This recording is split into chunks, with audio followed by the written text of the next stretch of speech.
I'm Paul Pearson, host of Star Time, and when I'm not deep frying a turducken in a closed garage, I'm listening to Rainier Avenue Radio World. Welcome to the coronavirus pandemic. I'll take coronavirus for 100. Fever, chills, shortness of breath, loss of taste or smell. What is staying home and isolate? Correct. Coronavirus for 200. Inability to stay awake, persistent pain or pressure in chest, trouble breathing. What is seek immediate help? Correct. Coronavirus for 500. Crippling and potentially dead infectious disease eliminated the United States with vaccination. What is the polio vaccine? Correct. I'll take coronavirus for 700. The Daily Double. Should I take the coronavirus vaccine? Wait. Hold up.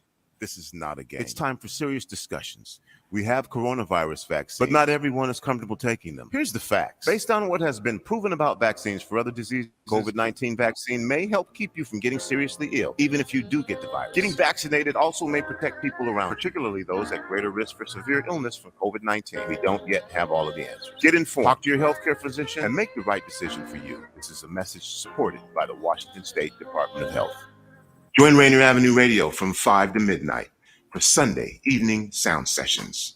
Jazz from the Cabinets from Big Poppy. That's right. It's time once again for Jazz from the Cabinets with Big Poppy. Sergio LaCour's Love Line. It's Sergio's Love Lines with Sergio LaCour. Go to the phone line. Tell her who we talking to. Sage Prince, Just My Opinion. This is Sage, and that's just about going to do it for the first half of Just My Opinion. K-Fox Nightbeat with Nasty Ness Rodriguez. It's the beat of the Fox. K-Fox Nightbeat, Nasty Ness. You know what? You're going to listen to midnight. Just turn it on and don't stop. DJ Alibaba. The Underground Surround Sound Star Time with Paul Pearson. Tuning in, my name is Paul Pearson. Sunday evening sound sessions on Rainier Avenue Radio. Trust me, you'll be listening the entire time from 5 to midnight. Sunday evening, your sound session on Rainier Avenue Radio.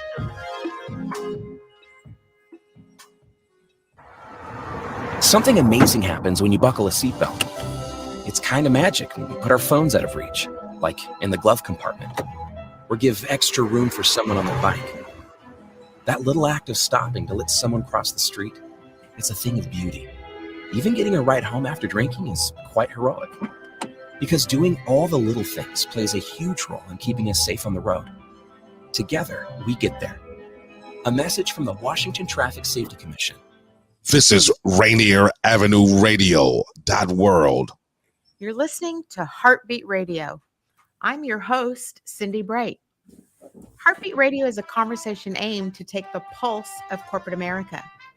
Opportunities for people of color, we're getting lost in the shuffle of change.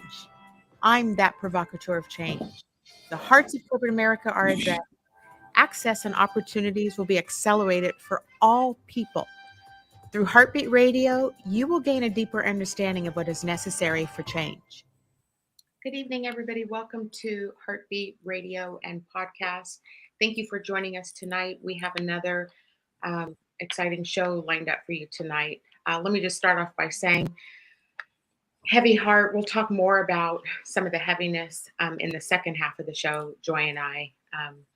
But you all know that there has just been an increased intensity in what we're all living through. And I do get a lot of outreach from my listeners asking me questions about what they can do to support or to try to help deal with all of the very things that we're dealing with. I continue to advocate and I continue to talk about getting the right people elected into office. Political power is what we absolutely need. And so there is no election anymore that we can take for granted, nor do we have the luxury of sitting on the sidelines and thinking that the other people, like the Cindi Brights of the world, will go out and fight. We need all hands on deck. We're excited tonight to have one of our fighting legislators on with us. Let me first welcome in my co-host, Joy Stanford, with me tonight. Good evening, Joy. Hey. How are you doing tonight? Yes, we cannot take a year off. Every election now means something. So we don't have that luxury of saying, oh, it's not a presidential year, I won't vote. No, you have to vote.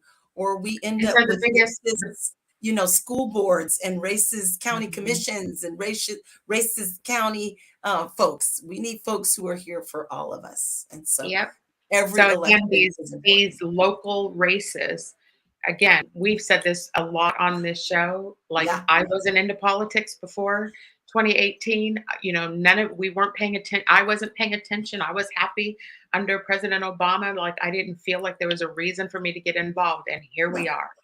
But look, we have a legislator on with us tonight that I'm excited to introduce. I met her when I was running for office with you. I met you and her together. I think we all three met at the same event. Yeah, and so it's been fun to follow her campaigns. It's been fun to see her in office. Let's welcome Representative Melanie Morgan out of the 29th with us this evening. There she is. Hello, everyone. And yes, we met at all three of us were campaigning together, and we met at that. I don't even remember the name. One America. One America. One America. Okay. On that second floor with all the snacks. I just remember walking in, me coming from Bellevue. Like I walked in and I was like, okay, where are there some other Black people? And I saw you two, and I made a beeline right over to you to find out who you ladies were too. And so the rest is history. Melanie, we're excited to have you on with us tonight, and we're excited to highlight you and your campaign. You're running for re-election again, so this would be your third term. You're running in the 29th district. So we just want to hear from you. Let's just kind of have a listen to how things are going for you and how are things going as an elected official. And then we'll take it from there. Campaigning is hard. Can I just say that? Yes, it doesn't matter whether you are a first-time candidate or a third-time candidate. Right. Campaigning is hard, right? And I'm still doing my day job as a state representative while I'm campaigning. So trying to divide that time and be a great leader can be challenging. I'm consistently fighting for a personal life, right? So I think that I'm to the place now that I've resigned myself to there will be no personal life until you finish in this good fight. And I'm all right with that. I've raised my family. And so it's great to be able to be back on the front lines as being able to give my full self as a state representative to bring bills such as hair discrimination or Juneteenth as a state paid holiday, right? To bring those across the finish line for us. And more importantly, I think that is bringing dollars back to the community with the Community Reinvestment Fund and getting $200 million just to start that. So I'm really looking forward. I can't wait to jump into that one with you. Okay. Well, let's just jump into it. Is this scripted or can I just relax? Oh, you can relax. There's no cool. I didn't know if I had to come up with a stunt speech or. No. But first off, let our listeners know we have pillow here. All right. We have people all across the state that listen to the show and actually outside of the state now. So talk about the 29th district. What do you represent? Where is the 29th? The 29th is here in South Tacoma. And so we all have a little bit of East Lakewood. Mm-hmm. We have probably just a sliver of West Frederickson, but we've been redistricted. So we're picking up the east side of Tacoma now. And still having like the part where the Tacoma Mall and that straight down I-5 and cutting off some of Spanaway. So it's been shrunken, but widened in a sense. But the best part about it is the people that are now coming on board in the district is more Black and brown people, which I'm excited to work. That's the old map. That's the old map. Yeah, that's the old map. So, but the issues are the same as they would be around the rest of the state, right? We still have increased homelessness. Well, we are being priced out of our homes. We used to say it was with taxes, but right now it's with rent prices. We're being priced out of our homes at this time around. We still have transportation issues. I've procured money to start solving some of these things, but it's been extremely difficult to get working with local government and ensuring that the very thing that the people sent me to go get, we can't implement. So the money is waiting for us to use. So are you referencing because you used the number 200 million, and I know the total number was 400, 200 this year, 100 next year, 100 the following year. Is that correct? No, it's going to be 200 million for the biennium, and that is it. So we had different legislators on talking about that. So I know 200 million is coming out now. Can you tell us the status of that money, and can you tell us about the process for our community to access it? Right. So let me can I just give you a little bit of see what had happened was? Right. I originally ran that as a bill, but it did not make it out of the Senate.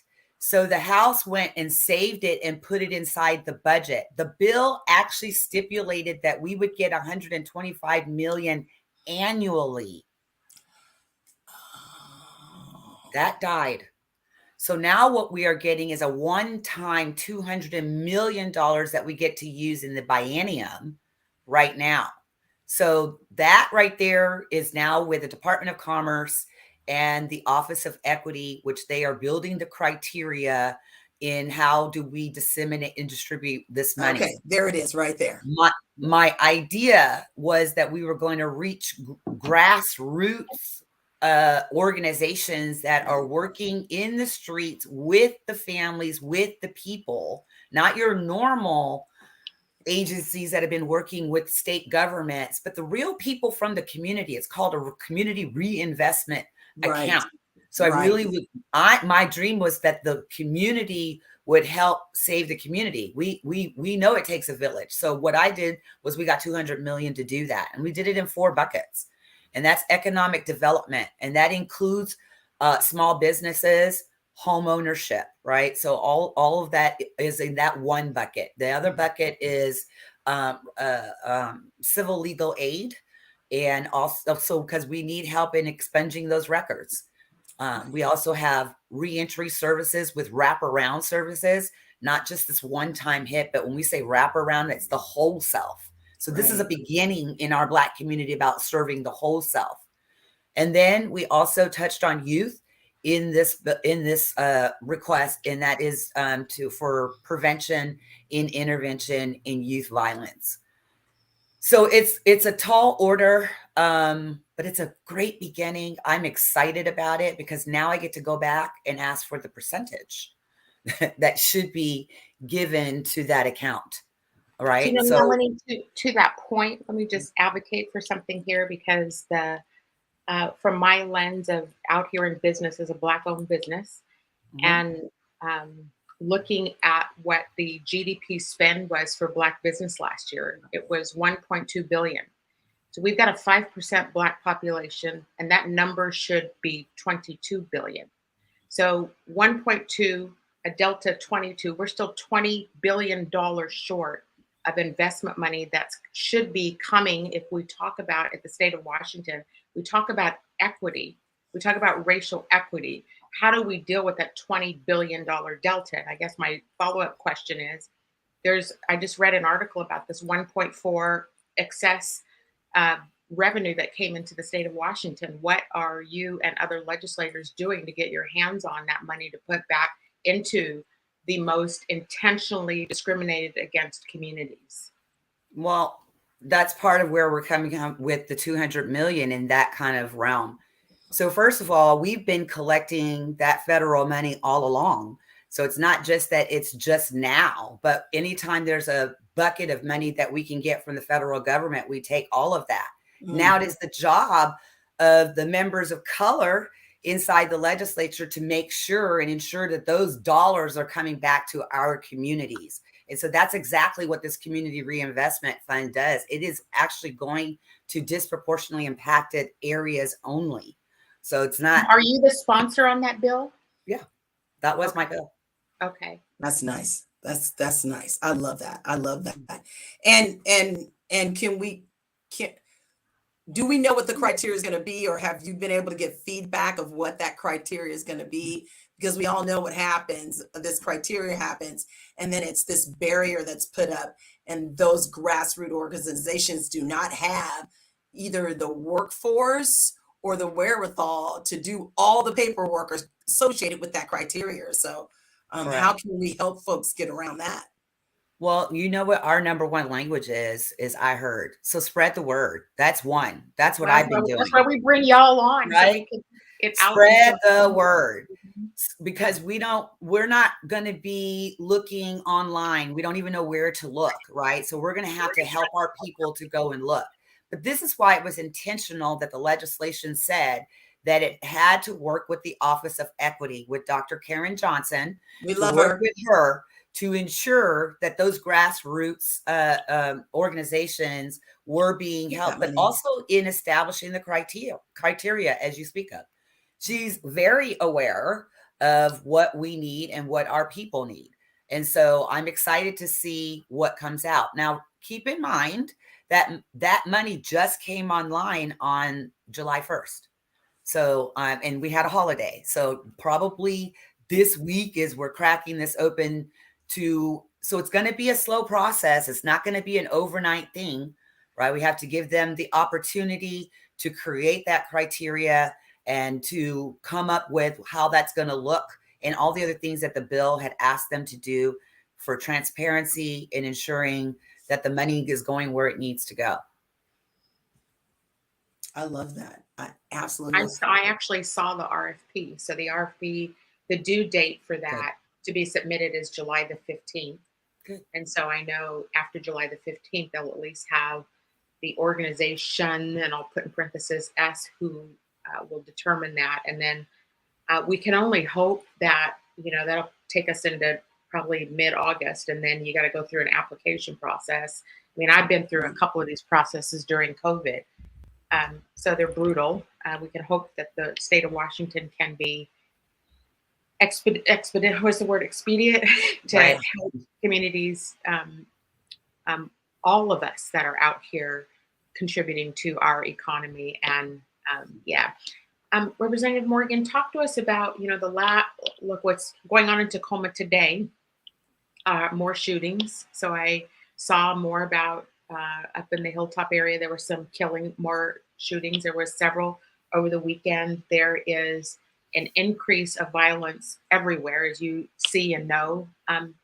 What are your thoughts about what we do about this? I don't know if you saw, last week I had Representative Orwell on talking about it, and Senator Cooter. What are we going to do? Like, how is the legislation thinking about this? What are your thoughts about solving some of this? To be honest with you, I don't look at the issue of the gun violence in terms of who is killing whom, right? In my communities, we have gang violence that's happening on the east side that you might be hearing in the east of Tacoma, that there was some shootings over there this past weekend. Hilltop is gentrified. Yeah. So that's going to take care of itself, right? All of that is really moving south of my district out into Parkland and Spanaway, where was that where were today's shootings? Did you catch 19th and MLK? 19th and MLK. Up there in the 27th. Yeah. Oh, that's the 27th. Yeah. Mm-hmm.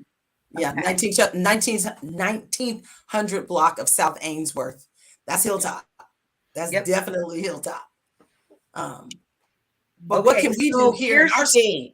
Can I just add this? Here's the thing, is that I met this weekend with some local council members, and we are going to work together, because I let them know we can't keep coming at this the same way. That's right. If we're going to save our babies and save our communities. And that is the grassroots that we just finished talking about. That's where I let them know this is who we need to interact with. And this weekend at McKinley Park, I'm having a doorbelling event, but we're turning it into trying to draw those individuals out so that we're already starting the intervention piece, even though everything's not put in place, but we're already beginning that piece in the very community that is having the most gun violence in it here in Tacoma. So I'm still working at a grassroots level in ensuring that I'm bringing my leadership in being the convener, in making sure that everybody who needs to be there at the table is there, because it's not just about making legislation. It's about strengthening our families. It's about educating our Black boys and girls. It's a lot more than just about when a gun gets placed in their hands. What are we doing before that piece happens? And that's why the legislature passed a lot of bills about strengthening our schools, in putting school psychologists, counselors in schools now, and so forth, and making sure that we're helping and ensuring that everyone is looking at this equitably, as we've mandated that everyone must have equity training, school board directors and all staff. That's not happening, though. You need to know that's not happening. Well, it just came online. These things take time. When we pass legislation, it takes online for them to develop the curriculum. How is this going to look? So maybe we have to go back and follow up with, now the bill is passed. Tell us where you're at in the process of ensuring that this is happening. They don't have the program because they've never been mandated to do it before. So I would be more interested to see, if I was a parent right now, show me the curricula that what y'all are going to be training on. Well, let's talk about education for Black students. There's an article, I think it was yesterday, in the Seattle Times about enrollment levels going way down. I've been following a thread of people criticizing choice, for people to have choice for education. Do you believe that brown and Black students should have choice for education? I'm not really familiar what choice means. Oh, whether or not they could go to charter schools, public schools. What we found in doing this program is that there are Black and brown parents who taking their kids out of public school, putting them in a charter school, and now their child is thriving. Why wasn't that child thriving at the public school? And let me say further, and further, because we've had candidates that have run for school boards that have been on here, and they've talked about the prison pipeline in elementary schools in Tacoma. This was actual candidate was from Tacoma. And so Joy and I have, we've spent time, and we've actually invested, I guess, if you will, would be the right answer. We've invested into understanding it deeper than just the surface level of charter versus public. We have looked at it and visited and done our homework on where Black children are actually thriving. And so it's not either or. It's not either or. It's this and that. Mm-hmm. And that, so, I mean, do you support that? Do you believe that these parents, we've had parents and we've had kids on here too, talking to us, who, right? So is that something that the legislator, you as a legislator, support? Not at this time. I will say this though. I just had this conversation with another educational group. And as Joy says, it's not this or that, it's all the above. Yeah. That's where I come from. It's where is the best place for the student? First of all, that's the first issue. That's equity right there in a nutshell. But the other part is, how do you fund it? And as a former school board director, I've always been against charter schools because they're not underneath the same reporting system and mandates that we got K through 12 under. But yet they're deemed as public schools. So if they're going to be deemed as public schools and take public funding, then they should also be up underneath all of the same mandates and all of the reporting and auditing that happens in K through 12. But do you understand that why they're not, that may be giving them the freedom to teach our children in a different way? They're taking public funds. But does this issue come down along race lines? Because when you look at how some historical charter schools have run, what you're describing is, I'm going to paraphrase how I hear it, which is abuse that has been done by some of these schools. And when I look and read about it, these are the white-led charter schools. That is not the same issue when we clump them all together and assume that. I understand your point about the funding. I understand your point about accountability. We are just in a society now where mass shootings, all this stuff is increasing, and we need options for our kids. And so that was merely the question, is about choice. Like, if you don't want to put your child in a public school, because you're afraid that the student resource officers who carry guns in elementary school are not serving our children, then what else are we supposed to do? That was just kind of the But we already have choices. So I'm really confused. And I don't think I was meaning that everything I said was the abuse in terms of reporting and whatnot. I'm talking about, as I am a leader in this space and a former school board director, when I'm looking at the mandated reporting that the staff has to do and et cetera, that cost money to run those reporting and all of that kind of stuff that they're mandated to do in order to receive those public funds. I'm just saying that if charter schools are going to be deemed as a public school, and they are by law, and then they take public funds, then they should also be held to the same threshold that K through 12 goes through. No, I don't remember reading any law on the books that says you must put your child in K through 12. We have private schools that they go to. You can homeschool. And I have said as a school board director way before the pandemic happened that one day we will be virtual because it's too expensive and it's dangerous. Those are my opinions. And I raised 4 kids in the public schools. So I understand that. But I'm not here. I'm not at a place where I'm arguing which is better. I think all of them are the best because equity says that nobody is the same. Even in our own Black communities, we have different levels of learning. And so different schools and different spaces are going to work for someone else. I thought when you said choices, I thought you were going to bring up, can they still be virtual? Because I would love for, can we go back virtual? No. And some parents don't want that. Some parents are like, and I get it. I get that.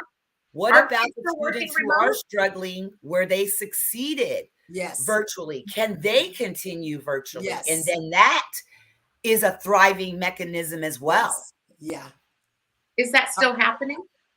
I'm not sure. I'm not in the school. Some kids are remote. And I think some school districts have taken on teachers who will teach only remote, and then they have those students. But I think I would say probably 70 to 80% of those kids came back. But there were some kids that were thriving, and there's the rub right there, Representative Morgan. Some kids thrive in that virtual environment. Some kids thrive in the charter environment. Some kids thrive in the public school environment. Every parent should be given that choice of where they want their child to be. And that's the choice I think both Cindi and I are talking about. There's your choice. What when you say, do they not have that choice already? Is that what we're saying? I'm just asking you. What is the definition of the choice, that word that you're using? Because any parent can put their child in any one of those circumstances. But there still is this them versus us. And I don't think there should be the them versus us. I don't think charter schools versus public. No. Wherever your child thrives is where your child should be. So I hear a couple of issues though coming across though. We got a parent engaging and a student engagement. If it's working for the student, right, then I'm just not understanding the clash. There is none. I was just asking a question. Oh, okay, because I didn't know. Like, they didn't have a choice. You can have a choice. You can go wherever you want to go.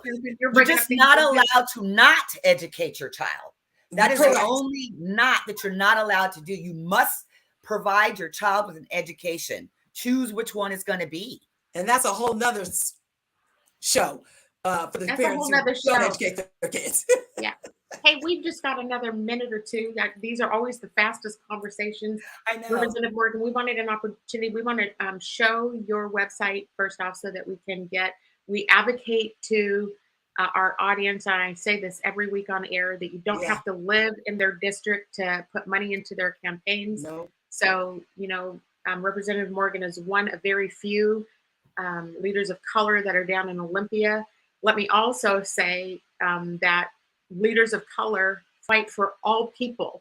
And so our need to keep our elected officials in office or get people elected that will go down and fight these battles for us is exactly what we need to have in office. So I'll give you some final thoughts that you want to share before we run to a commercial break, if there's anything more you want to say. Thank you so much for coming on with us again tonight. And it is fun to see you. I haven't seen you in a minute. So. I know, right? Thank you so much. You always think of me, Cindi, and I really appreciate that.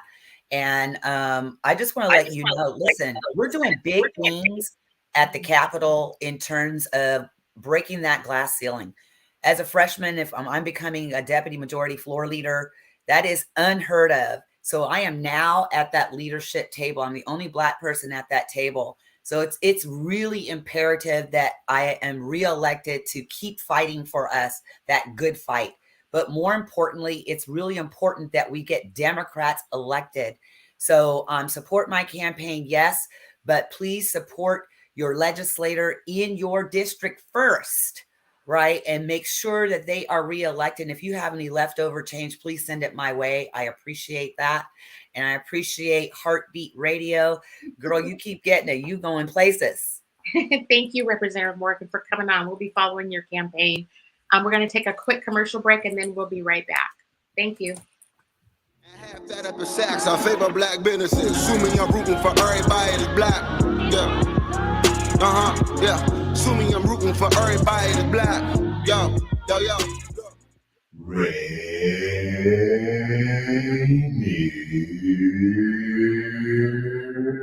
Avenue Radio.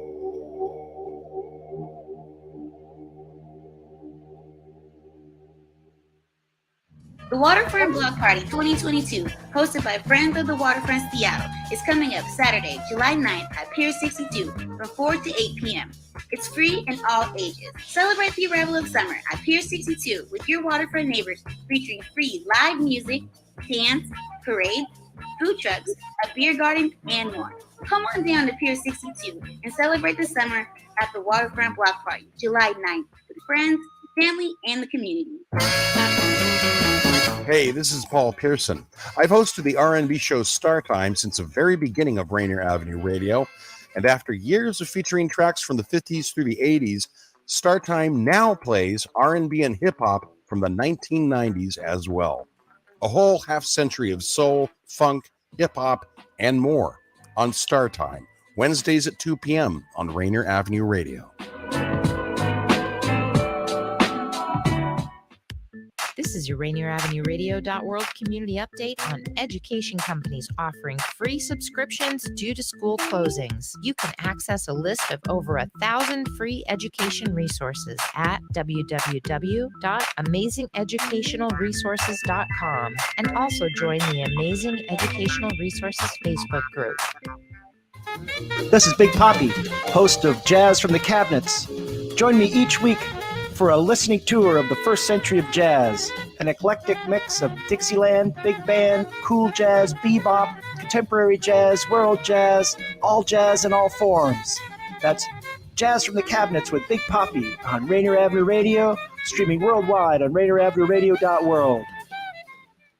Hello, my name is Pastor Derek Lane, and I live and pastor here in the Othello community. I'm vaccinated because I know how illness can hurt a community. As a grandfather, I am boosted to help protect my 3.5-year-old granddaughter who can't be. I don't want to see members of my community die needlessly. And as a pastor, I've had funerals for those who caught COVID, but none from taking the vaccine. If you have questions, need resources, or want to make an appointment, visit kingcounty.gov/vaccine. I'm Paul Pearson, host of Star Time, and when I'm not rehearsing my annual address to shareholders, I'm listening to Rainier Avenue Radio.world. That up in Saks, I favor Black businesses. Assuming I'm rooting for everybody that's Black. Yeah. Assuming I'm rooting for everybody that's Black. Yo. Welcome back to HeartBeat Radio and Podcast. I am your host, Cindi Bright. Thank you all for joining our show. Before I bring Joy in, and talk about a litany of things we wanted to talk about with you. I just wanted to introduce, first off, let me just say, I don't know if you all know, there is a show on Rainier Avenue that airs 9 p.m. on Wednesdays after me, and it's Fresh Juice, and its host is Daniel Bellis, who just happens to be my producer on the show and has been for several years now. So I stole a song that he's going to be showing here in a couple weeks. I wanted to highlight an artist. You'll understand why when you see it. Her name is Cindi Bright. Let's just have a listen to this song really quick. Is it time to give in? The world is beating and I don't know how to stop it. Will the good ever win? When it can't get any worse, let's find a way to top it. Where do we go from here? It's hard to find a way when you're controlled by fear. Surrender your doubt. Be the light that gon' draw darkness out. In this together, we're all the same. So let the world unite. Come together, clean out the toxic thought. Let the world unite. We're forever moving in the rhythm of God. Let the world unite. We're awake when we're all equal.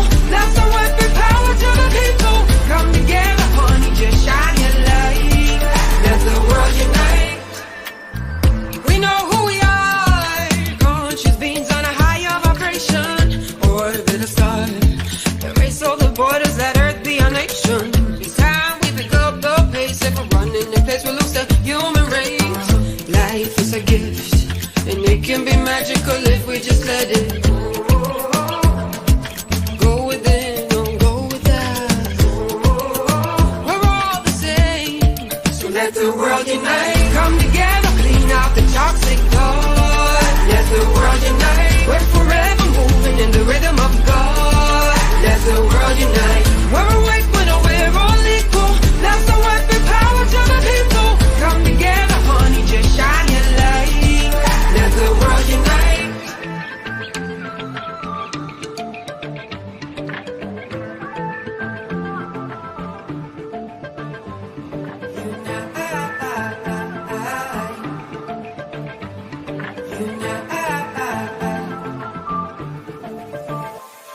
So let the world unite. Come together, clean out the toxic thought.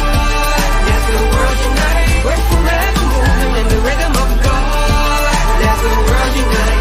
We're awake when we're all equal. That's the weapon power to the people. Come together, honey, just shine your light.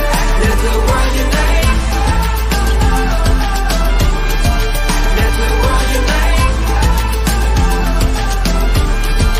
Let the world unite. You probably understand why I wanted to show that this evening, right? Let's welcome Joy Stanford back in with me tonight. I'm still letting the world unite. We needed a little bit of uplift today after, I have a whole list of things that were on my heart today to talk about, right? My big question was going to be, how do we meet this moment that we're at? As all of this chaos is intensifying, and people feel lost and don't know what to do and scared to go out in their communities and afraid to go in their cars. We look at the hypocrisy in our country around Highland Park versus Jalen Walker. What are you feeling this week, Joy? Well, considering my oldest son and his family, 2 little girls and his wife and her family all live out in Illinois. I was pretty flabbergasted. Like, seriously, at a 4th of July parade, someone decides to get on a roof and take shots at people that they don't know, that is not harming anyone, that is just living their life. And it just brings it right back around to the grocery store in Buffalo, the restaurant, the school. We have got, this is our moment. I feel like this time is our civil rights moment in history right now. So however you get engaged, however you give back, whatever that looks like to you, get up, stand up, and do it. Stand up. Isn't that what we heard? That what year was that? If you're not standing up, someone's standing on you, or however that saying was, step on some toes and get busy. I've had some interesting questions asked to me by people. People like you and me, Joy, who are not afraid to, let me say that different. People like you and me who are, it's just kind of instinctive for us to stand up for our communities and to go out into the world and do things. Not everybody is wired that way. And so there are people like after the Roe v. Wade, I had several people texting me and talking to me about that. And they live in communities, some outside of Washington state, asking, what do I do? And I'm afraid to go out. I live in a red area. I'm afraid to go out. Like, how do I help? What do we do to try to meet this moment? How should women respond right now? How should women respond? Unafraid, unapologetically. That's how you should show up and do something. Although I understand the fear. So there is that understanding of fear that I get. Both of us ran for office. I never feared that first year I ran in 2018. By 2020, people come up to me, are you Joy Stanford? No. I would just look at them and say no, because I don't know who you are. So are you going to shoot me? Are you going to stab me? Are you going to yell at me? Are you going to spit in my face? I don't know. But sometimes to achieve greatness, you have to move beyond your fear. And so you have to look fear in the face and just move beyond it or move through it, whatever that looks like to you. Roe versus Wade was a gut punch to the stomach. That was, and then to see we have this issue with the one young lady, I think she's 10, incest, pregnant by her father, and she's in a state where she can't get an abortion. So you'd rather a 10-year-old little girl endure having a baby that her father impregnated her with, and she has no choice, or her guardians don't have a choice? Are you kidding? I had this conversation with my younger son yesterday and his girlfriend, because I was like, but you don't want to take care of the kids that are here. We have a foster care system that's broken. We have children that are in poverty and hungry. So you're not taking care of the kids that are here, but you want women to have more kids. So we all know the hypocrisy. Exactly. The hypocrisy in the elected whites back in Washington, D.C., white men, I should say, who are out there dictating, literally. What we can do with our bodies. But everything, right? Like, so every organization anywhere you look is run by white men for the most part, right? Except for the organization I work for. Well, you're a nonprofit, so I'm going to take nonprofit out of the equation, right? Yes. Nonprofits usually have more people of color in them, although many of them are led by white women. So, right. But so penetrate or infiltrating that and or taking that over, is a massive movement that has to happen. Because of the amount of power that these folks have. I just pulled up, I wanted to read this to you when you were just talking about the abortions, because I saw a post that Stacey Abrams did today, and hence why we always talk about getting people out to the polls, right? She said, Georgia is in a healthcare crisis. 82 counties do not have an OBGYN physician. 82 counties don't have OBGYN. 18 counties do not have a general family doctor. 9 counties do not have a physician at all. And so talk about in Georgia. So, we have such a massive failed, not just healthcare, we have a massive failed healthcare system. Correct. We have been, we have white supremacy, turning on the January 6th hearings and all that. I can barely stomach anybody even saying that the women coming forward are heroes. And I have continued to say Liz Cheney was elected to office, so she's literally doing her job. It's not a hero, It's not a hero to go out and actually do what our tax money is paying for and expecting you to do. But here's the thing. I don't understand why I've said this before. This is a street fight. This isn't just a political Republican versus Democrat. This is a street fight. Why has there been no executive action taken? Like, how did we work this hard to get on these folks elected in the last major election 2 years ago, and we still have no executive order to either overturn Roe v. Wade or to step? Like, what's going on? Like, why is that happening? Like, I'm like, how come we can't? Like, we're trying to get all these people in office. We're working our tails off behind all of us. They're out here trying to get people elected, support campaigns, writing checks, and then we run into the same paralyzation that we've continued to run in. And when you hear the stats, like what the state of Georgia has, with people with no OBGYN in 82 counties, WTF? Like, and we know that there's a majority of Black women there, and the mortality rate for Black women who are pregnant and having babies, and just healthcare itself. And little did I know, when I was younger, with my mom experiencing the racism and the lack of healthcare attention to a poor Black alcoholic woman, was because she was Black and poor. I didn't know that. I was a teenager. I didn't know that's what was happening until it kind of clicked. And I went, I don't care if she's drunk. You're going to help her.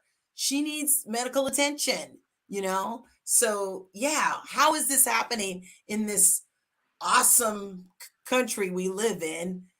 This is an awesome country, but we got to make it awesome. And we got to stand up and make sure we've got OBGYNs and physicians in these 82 places. We've got to make sure Roe versus Wade stays on the books. But you're right. I think just in this moment in time, this is our civil rights moment, and we need to do what they did. We need to march in the streets. We need to use our voice. We need to use our vote. As much as people say my vote doesn't count. Yes, it does count.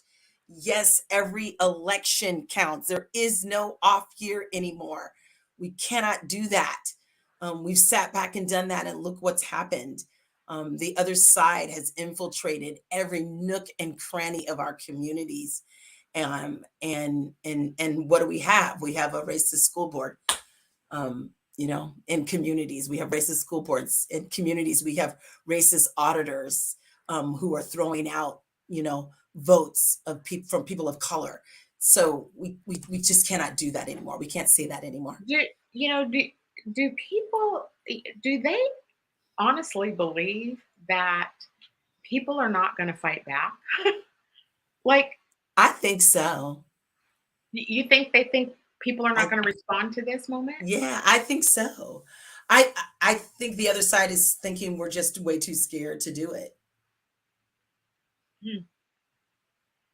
I don't know. I would say there's some people who are fearful. There's some people who want to give up. I talked to a friend of mine this week. She came by to pick up some stuff from my house, and she's like, I'm tired. I'm tired and I'm scared. That's fair. That is fair. We've been fighting this. I have wondered. Fighting this fight for forever. So, I'm watching now. I've been watching, the heavily policed social media is LinkedIn. And it's just been interesting to, I follow a few people, just hearing some of their thoughts and what they're saying and how they're being taken off of LinkedIn, because it's anytime people tell the truth, those of us who are truth tellers and candid about the truth face a lot harsher consequence. I've been watching, it's been Black women that have been being shut down. What's fascinating to me is now that women, the population of women in totality have been impacted. And the fact that Black women have been screaming because we're the ones don't have access to healthcare, we don't have the OBGYN, all that sort of stuff. Well, now that it's more than Black women, now that it's hitting home someplace else, will that spur us into action? Will we now listen to the voices of the intentionally discriminated against? I will no longer use the word marginalized. intentionally discriminated against people. Will we now start believing that? And will we now have the power for action now that that demographic of women have been impacted? Yes. You know why? Because they've been impacted. All of a sudden, the folks that weren't feeling it are feeling it now. And why? And best meme I saw was, y'all gonna want to reverse that when your side chicks get pregnant. I saw that. When your mistress gets pregnant, you're gonna want Roe versus Wade. Yes, I had to politely say something to somebody who made a comment to me on social media, and I had to remind her that she might want to check with her own husband first before she starts spewing that kind of stuff towards us Black women, because and of course no response after that. But I'm like, check yourself, because for what they fail to recognize is that they have been upholding the people who have been, well, they probably recognize it, they just don't care, right? Who they harm, but now they're harmed, and now their they are harmed, yes, now they're harmed. Right? All of a sudden, it's inconvenient for you. Oh me, oh my. It's affecting you now. Oh, but just because it wasn't affecting you before, you said nothing. You stayed silent. Really? Well, that is also interesting because, one of the other questions, I sit here, how many hours I think about my shows every week. And I was wondering, like, what drives people to, and I guess it's because of questions that have been asked to me. So, like, Cindi, how do you do this all the time? Like, I'm like, well, how do you not? Like, what leads people to, or that they lack empathy for other people, where they can ignore how other people are being harmed until it's them? Like, I don't know how to distinguish the difference in that, other than maybe upbringing of entitlement versus upbringing of trying to survive. And we've had haves and have-nots, one of the two, because I don't know. Can you relate it back to a moment where you were like, we stick up for all people? Like, it just never was like a thing. It was just like, you just did it. That's just who we are. I mean, I can remember being in school, sticking up for my friends and getting in trouble for it. And maybe it's culturally too. Like, have you seen that meme about the African children? And I won't do it justice to explain it, but it's where there's like this pot of food, and there's all these kids, and they were to decide who's what, and all the kids joined hands and all went together and then split it so that everybody had something. And they were questioned out why they did it that way, and they said, well, basically, I can't start, but like, I can't sit here and let my siblings or my brother and sister like starve when there's some who split it with them. And so they use it. I think it's called Ubuntu, which is we go together. And so, like, why can't we as a society, why can't we as women, why can't we go together? Like, why do we have to, why can't we? Right? Like, I just can't, can't. It's a tough one, but my son and his girlfriend said this was talked about at their church, which is funny. I was like, really? From the pulpit? Okay. But that women were clapping when their senior pastor was talking about Roe versus Wade being overturned. And then there were other women that were sitting there going, no, this is not good, but then the younger pastor stood up and said, but we want you to know, whatever your decision is, we are here for you. We are a loving church. And I was like, thank God some voice of reason stood up and said something. But first of all, why are you saying anything? It's a woman's choice. I want to go to a church that understands that it's a woman's choice. But I found it interesting that there were women clapping. I was like, seriously? And I was just like, okay. Look, the story. I think, I belonged to a church here. A wonderful church. And then COVID hit, and all of this Donald Trump stuff got unleashed. And I will tell you that I used to sit in church with some of these women in church, worship together, saw their, they did a lot of mission trips. I never went on a mission trip. I always wanted to go over to one of the Uganda trips, and I had actually planned to do that before COVID hit. But I used to enjoy seeing our church being in these places and out there helping. And so but then COVID hit and Donald Trump, and then I start seeing some of their social media, and I was like, oh, you want to go over to Uganda and pick up Black babies and take pictures and post it on social media and saying, look at what I do. And then you come back into this country and you vote against the interests of Black babies, right? And so these are my church sisters. And so my right eyebrow started getting raised around like, what is, like, how? And so, here we are, like, that here we are. And so, there's such different philosophical difference about theology and what it actually means to be a person, a woman of God, somebody who's out caring for other people, walking the walk versus, posing for Facebook and photos. Like, I'm so sick of all of that. I was actually in a meeting last week and somebody was trying to think of somebody's name and they said, the person who poses all the time. And I thought that's what things have come to, is that the performative aspect of it, right? So the verbiage, the posing, words. We are here doing work. We are trying to do real work, not just the posing of pictures at the end of the work. It's the work. And that's where I think we have Do you failed. think the work's being done across this country? I think it's trying to be done. Yeah, I do. We're doing it here. We're busier than we were when we were running for office. At least I feel like I am. Oh my word. Yeah. But like as soon as we get off of this, there's somebody's going to call me at 8:15 because she called me at 5 to 7. And I said, no, I cannot talk. I can talk at 8:15. and because this is the work that we are doing. We're out here doing, racial justice work. We're out here doing environmental justice work. We're out here doing women's reproductive justice work. We're out here doing the work. But I think there's not enough of us. I think we need that 2017 Women's March. Well, it's going to be fascinating because here comes the midterms.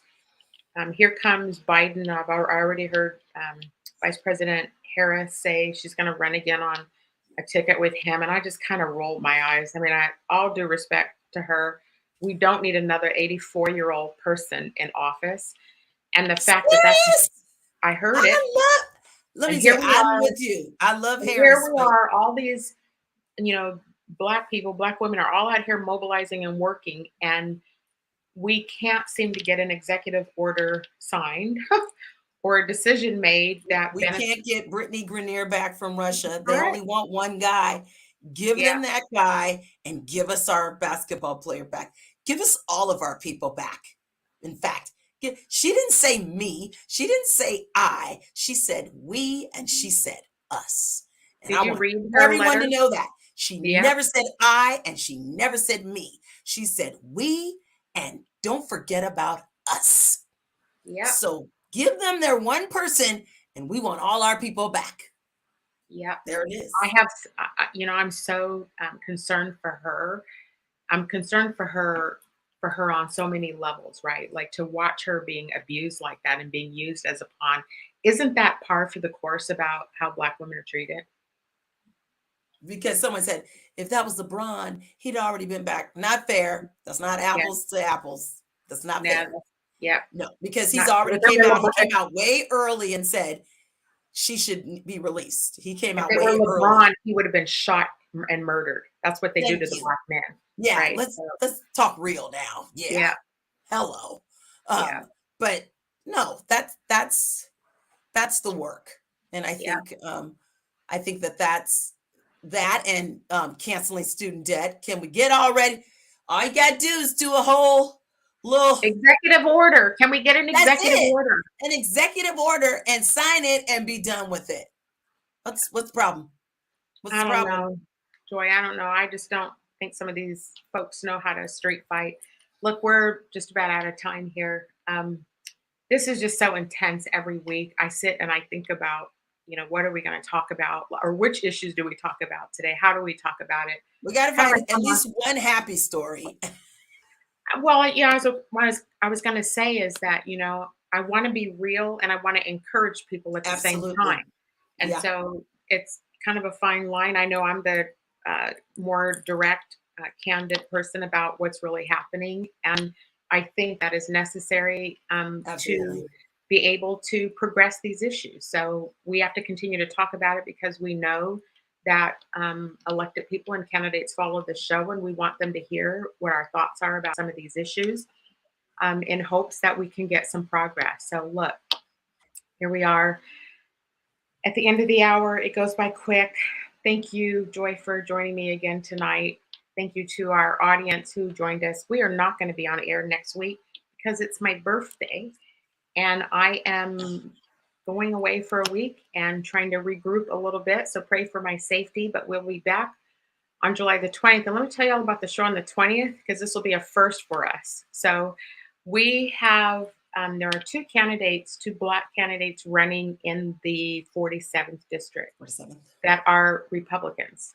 And I have never hosted Republican candidates on this show. But I want to hear what I said. But I want to hear what they have to say. And that's so right.